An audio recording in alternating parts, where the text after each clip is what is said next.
여러분 안녕하십니까? 헌정사상 처음 사상 초유 이런 일이 자주 일어나고 있습니다. 대통령 권한대행이 탄핵됐고 대통령 측이 공수처의 최후 통첩을 사실상 거부하면서 현직 대통령에 대한 강제 수사가 가시화되고 있습니다. 전례가 없고 제대로 된 규정이 없다 보니까 같은 사안을 두고 각자의 명분과 이해득실에 따라 상반된 해석과 주장을 내놓으면서 대립하고 있습니다. 불확실성은 더욱 심화되고 국회가 원한 어린 싸움의 장이 됐다고 외신들은 분석했습니다. 그 파장은 오늘도 이어지고 있습니다.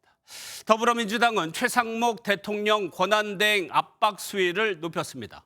헌법재판관을 임명하고 쌍특검법을 공포하라는 겁니다.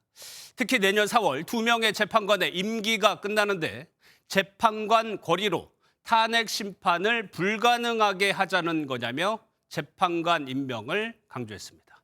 오늘 첫 소식은 이규욱 기자가 보도합니다. 민주당은 현 상황에 대해 내란 진압 속도전이 필요한 국면이라고 진단했습니다.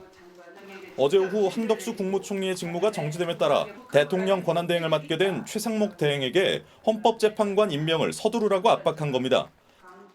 민주당은 현 내각이 총사퇴했어야 마땅하지만 지금이라도 공직윤리를 되찾아 내란 심판 절차에 협조하라고 주문했습니다. 총사퇴했어야 마땅한 내각입니다. 최상목 대행을 비롯한 윤석열 내각은 신속하게 헌재 재판관 임명 등 내란 심판 절차에 협조해서 민주당은 헌법재판관 임명의 시급함을 강조하면서 내년 4월 2명의 재판관이 임기를 마치고 퇴임해 추가 공석이 생긴다는 점을 언급했습니다.